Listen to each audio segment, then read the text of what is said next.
Hello everybody, my name is DJ Dambra and I will be showing you how to DJ. This is part of the beginner series that I'm gonna start out with.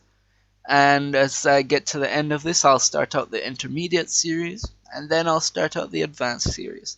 But this is episode 1 of the first season and let's just get right into it. So, I'm gonna explain a few items that you might need right off the bat. Firstly, let me just explain that if you're starting from the beginner series, that I am expecting that you've either never touched a DJ software before and you just want to get into it and you're just trying to start, or you're just doing this for your friends and you just want to play around with your friends. Nothing's wrong with that, but this is also for people who have never ever touched DJ softwares before and they want to get into the craft.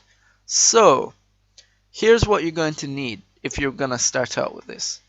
A laptop, definitely need that if you want to start DJing. Chances are, if you're watching this, you're probably watching this on a laptop or you have access to a laptop, so that's not really an issue. A USB thumb drive, however, I put an asterisk there to show that it's optional. If you're not trying to become a professional DJ or do it semi professionally, then chances are you won't need a thumb drive because there's no use for it. You'd probably have all your music saved to your computer anyway, so nothing's wrong with that. However, if you are looking to become professional or semi-professional, you need to invest in a thumb drive. I'm just going to start out by saying that. It will work because if you're going out and you're maybe thinking that you might have a chance at DJing, bring a thumb drive. Or you'll be walking with somebody and hear a song and you put your thumb drive in, then you have added to your music library.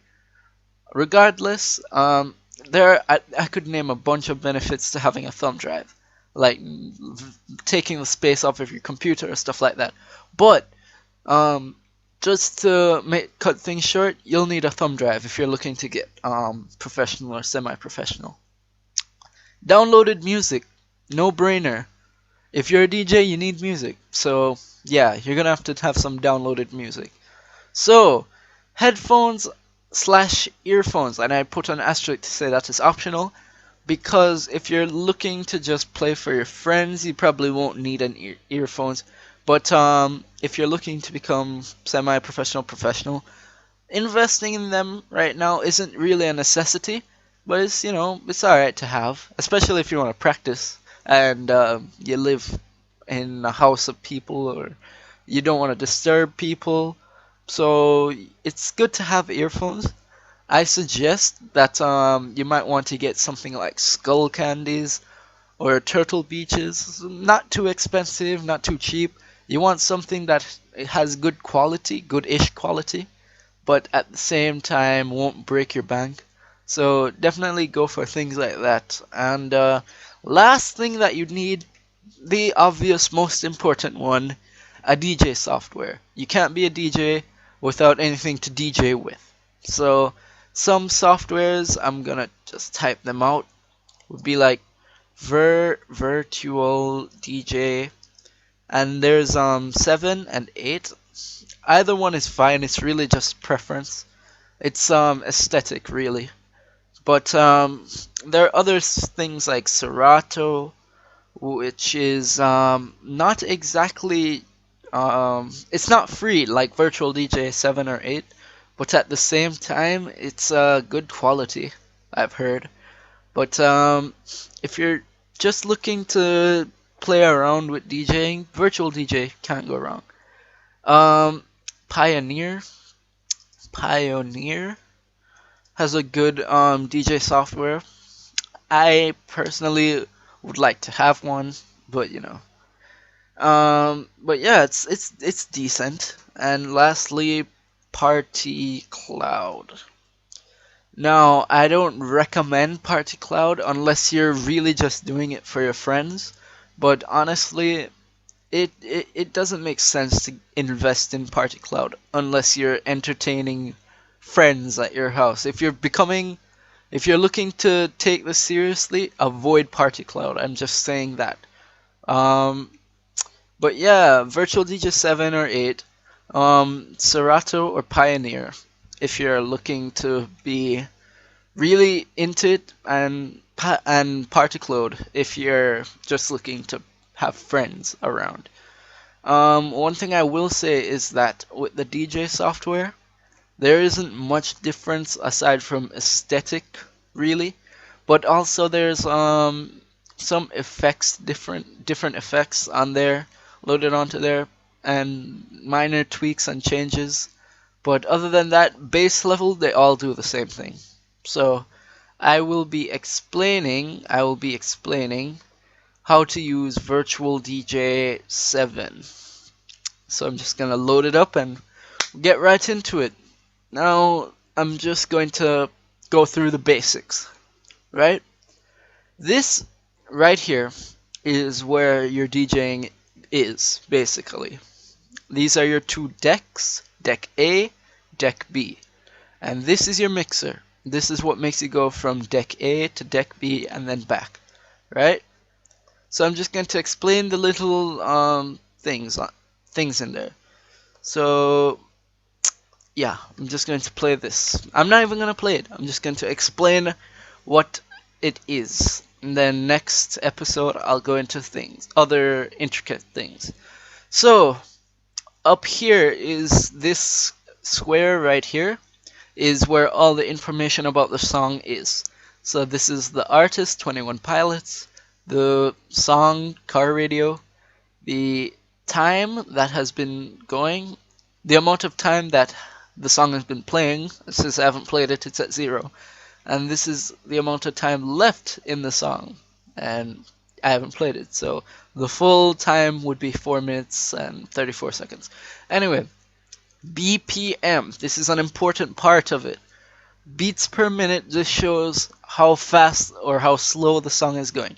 Right now this song is going at 130 beats per minute approximately. So up here is your hot cues, and I'll explain more about hot cues in the next tutorial, but basically hot cues is a marker. You put down a marker while playing the song, and then you can jump back and forth to it. So like putting the hot cue right there and then jumping back to it. That's it. And okay, so let me just okay, nah, I'll leave it. Anyway, down here we have effects. So right here, this is your effect list. This is the basic Virtual DJ effect 7 effect list. The 8 effect list might be different. And if you're using a different software, then obviously some of the effects might be different. But I'm not going to go through all of them. Basically, you just need to play songs and play the different effects and find out which one you like. Some change how the song sounds, some change some stop the songs is what I'm trying to say. Some mute the songs basically. So I'm just gonna show you this one, and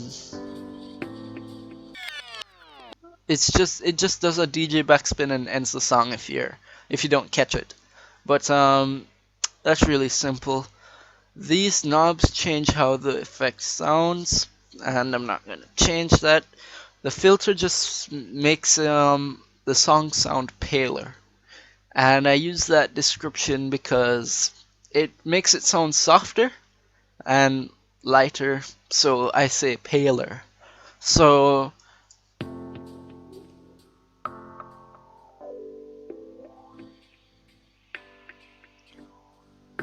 that's how that song goes.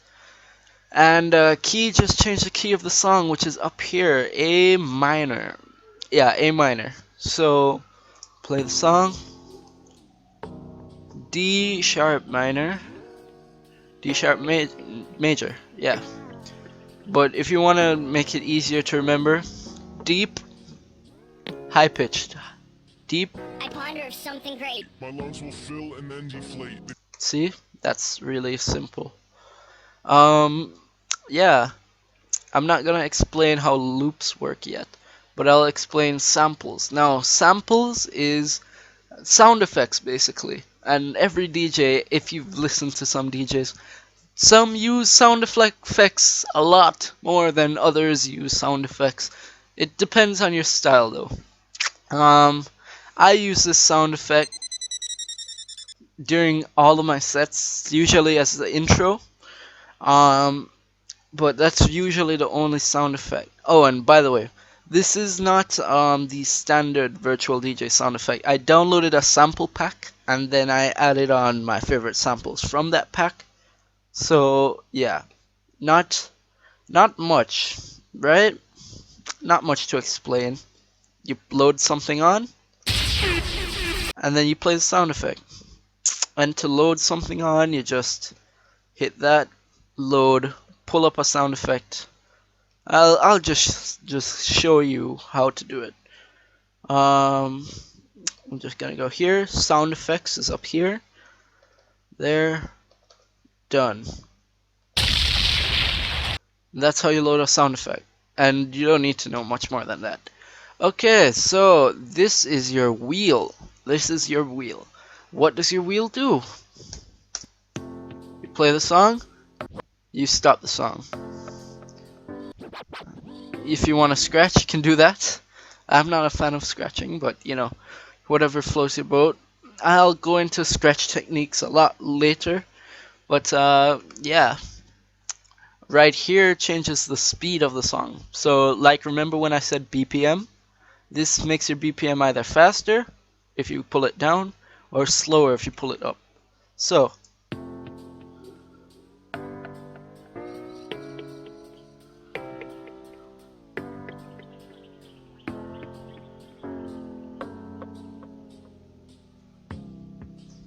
yeah, so not more to explain with that. Oh yeah, I just clicked this because this brings it back slowly to its original BPM. So nothing more to explain about that. Um, this deck A is identical to deck B. So the only difference is that it's color coordinated. This is blue, and if I pulled this up, it would be red. That's all. And I'll go into the different mixing techniques, but right now, I would say just experiment. Just experiment with a lot of effects and maybe samplers if you're into that. Try out the BPM shifter. I like doing that, and I'll definitely go into more in-depth explanation on how to actually start DJing. But for right now, now you know all the intricacies of the decks and such. And next tutorial, I will be going into mixing and beat matching, which is really important. So, my name is Dom Dombra, and I'd like you to have a nice day and keep DJing.